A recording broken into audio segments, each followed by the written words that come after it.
hablaremos de las posesas de Loudun. En el año 1633 tuvo lugar en la Picardía francesa un suceso extraño y trágico que produjo una locura mística generalizada, bueno, que como veremos no fue tal. Hay en esta historia alguna ráfaga de aquello que famosamente sucedió en Salem. Para entender qué pasó, hay que saber algo acerca de un determinado aspecto de la vida religiosa de las monjas de clausura de esos tiempos. La reforma del Concilio de Trento sobre la clausura de los monasterios no fue muy atendida durante el reinado de Enrique IV, una época en que las religiosas recibían a la gente elegante, daban bailongos y danzaban ellas mismas también, ¿no? La clausura sí comenzó con el rey siguiente, Luis XIII, y ya primeramente fue el cardenal Richelieu también el que exigió mayor rigor. Entonces ya no se pudieron visitar los conventos y había un solo hombre que podía entrar en ellos, que era el director espiritual. Y ese era el único que podía tener contacto con las pupilas y se convertía naturalmente en la única influencia y el único contacto que ellas tenían con el mundo exterior desde el punto de vista de la masculinidad. Cuentan los cronistas que a partir de entonces muchas mujeres de los conventos, ya ahora sí de clausura, ya en el reinado de Luis XIII de clausura, se volvieron locas furiosas de amor. Hemos dicho en alguna oportunidad que no necesariamente vivían allí damas de profunda vocación religiosa.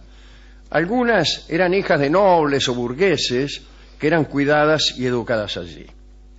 En esa situación apareció en la localidad de Loudun un hombre llamado Urbain Grandier. Era un hombre culto, agraciado, que escribía y hablaba bien, se vestía fastuosamente, la gente se agolpaba en la iglesia de Saint-Pierre-du-Marche a oír sus sermones y recorría las calles de Loudun como un padre de la iglesia y era tremendamente respetado. Pero hay que decirlo, por las noches, menos ostentosamente, desde luego, Grandier se deslizaba por las callejuelas y a veces huía por las ventanas como el mejor pata de lana. Grandier era un notable seductor y muchas mujeres se le enamoraron. Ahí mismo, en Loudun, la mujer de un fiscal yo creo que era la hija del fiscal del rey, Philippe Trinquant, se le enamoró. Y la hija entonces debe ser la mujer del abogado del rey, la que lo amó. Y la hija del procurador general del reino también, Madeleine de Brou, y le dio un hijo, además. Hombre. Pero casi nadie sabía de estos asuntos. La superiora del convento de Ursulinas de Loudun, que era un lugar pequeño, que se llamaba Juana de los Ángeles, la madre Juana de los Ángeles, tenía ganas de elevar su institución, de ampliar el convento, de enriquecerlo, y tuvo intenciones de tomar como confesor, como director espiritual, justamente a Urbain Grandier. Era el cura de moda, ¿no? Todos conocían sus dotes intelectuales, pero el problema era que aquel convento ya tenía su director espiritual que parecía inamovible. Se llamaba Mignon, Monsieur Mignon. Se trataba de un hombre que era pariente próximo de dos magistrados principales de París. Y un día, en confesión, Mignon descubrió, con rabia, que las jóvenes pupilas no soñaban más que con la presencia de ese Grandier de quien tanto se hablaba. Mignon sintió una amenaza. Grandier podía muy bien ocupar su puesto. Y entonces, preocupado, pensó en deshacerse de aquel intruso de algún modo. Y tuvo suerte. Muy poquito tiempo más tarde, Mignon supo de las andanzas nocturnas de Grandier. Quizás se enteró en confesión. En fin, Entonces se puso en contacto nada menos que con el abogado del rey, aquel a quien le habían amado la esposa, ¿no? Sí, señor. Y con aquel procurador a quien Grandier había embarazado a la hija, y entre los tres decidieron destruirlo. Dice, a este tipo lo tenemos que destruir. Mientras tanto, las mujeres del convento se divertían. Solían asustarse entre ellas, jugaban. Eran muchachitas, Sí. que jugaban a los aparecidos, denunciaban falsos fantasmas. No había mucho orden, ¿no? Por las noches las chicas andaban libremente por los corredores y las ilusiones que habían comenzado en broma vinieron a servir a Mignon y a sus conjurados cuando las pupilas aseguraron, ya completamente inmersas en la superstición, que Grandier aparecía por las noches y las invadía carnalmente. Ajá.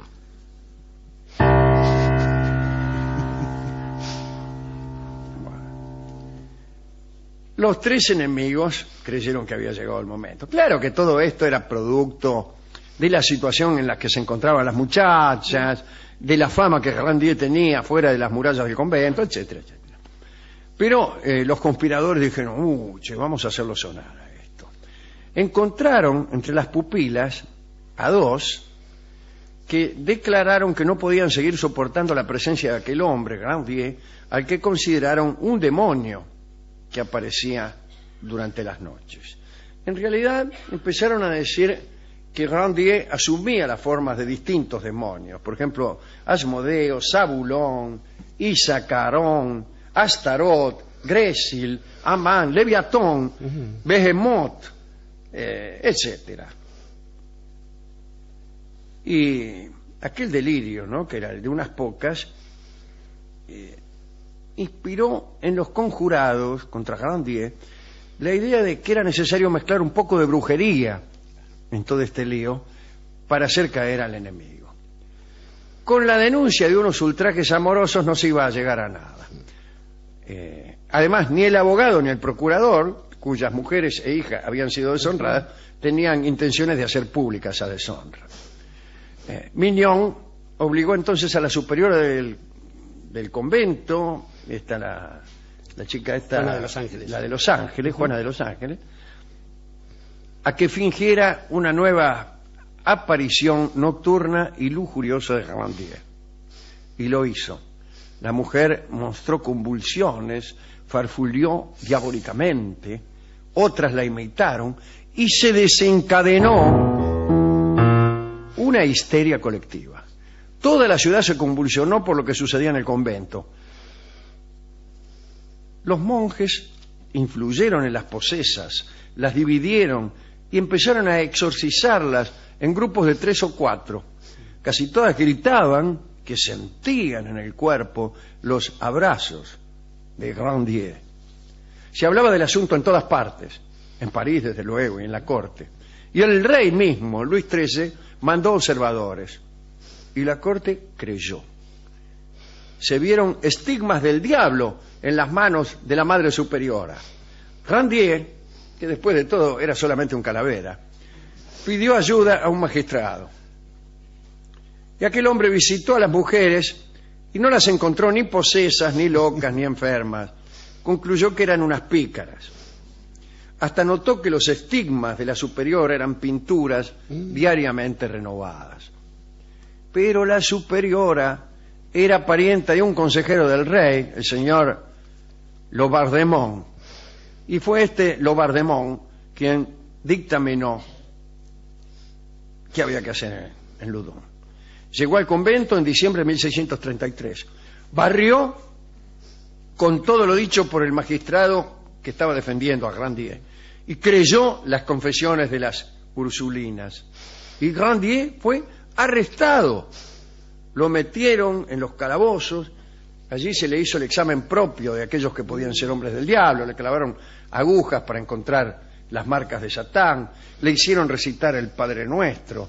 Cuando se equivocaba decían que era porque el diablo le impedía recitarlo, y cuando acertaba era porque el diablo lo ayudaba, y todo así. Todos los métodos inquisitoriales que también conocemos. Sí, señor. Lo llevaron luego al convento y lo enfrentaron a las muchachas, a quienes Laubardemont concedió la palabra. Y ahí las mujeres parecían unas especies de bacantes romanas. Es que un amigo boticario de Mignon las había emborrachado con unos brebajes para que parecieran delirantes y lograron una apariencia de realidad. Bueno, Richelieu en sus memorias habla de este asunto y lo hace con vergüenza. Da a entender que se atuvo a los informes que le enviaron, que se sometió a la voz de la opinión, es decir, trata de librarse. Grandier fue condenado a la hoguera. Lo llevaron y antes de que encendieran el fuego, lo único que dijo el pobre Grandier, que como era calavera, no chillaba, porque ya sabemos que el calavera no chilla y el piola se las aguanta. Y dijo, me habéis engañado. Fue lo único que dijo. La historia de este amigo era el año 1634. La vida en el convento continuó bastante igual con las Ursulinas. Durante mucho tiempo más siguieron las supuestas apariciones y alucinaciones. Grandier fue quemado. Su historia fue contada por Michel de Certeau en un libro que se llama Las posesas de Loudun, más famosamente en 1952 por Aldous Huxley. Huxley escribió Los demonios de Loudun. Los demonios de Loudun se llama, sí. Hay una película muy famosa de Ken Russell con Oliver Reed, sí, que se llama Los demonios. Los demonios. Sí, sí. Y hay también una ópera de un polaco. Evidentemente es un lindo tema. Muchachitas jóvenes que un poco en serio, un poco en broma, se hacen las poseídas y de resultas de este chiste un tipo muere quemado. Un tipo muere quemado. Caramba. ¿A quién quiere dedicar esta historia, ¿no? tan tenebrosa y tan conocida de algún modo? tan repetida. Sí, tan repetida, ¿no? Nos da la sensación de que la hemos oído muchas veces. Muchas veces. Grandier, bueno, es el primer dedicando que se lo merece, no solamente por esa noble calma del final, al lado de, hemos tenido noticia de muchas otras personas que sabiéndose condenadas, sabiéndose inocentes, reaccionan de una manera desesperada. Este hombre quizás sabía los bueyes con los que araba, la época con la que araba, y también esta forma de razón que había en la cuestión de la condena. Hay una vieja anécdota del compañero Sócrates, que cuando es condenado a beber la cicuta, y su mujer se desespera y dice, pero ¿cómo te condenan si sos inocente? Y él le dice, ¿y por qué lloras? ¿Preferirías que fuera culpable?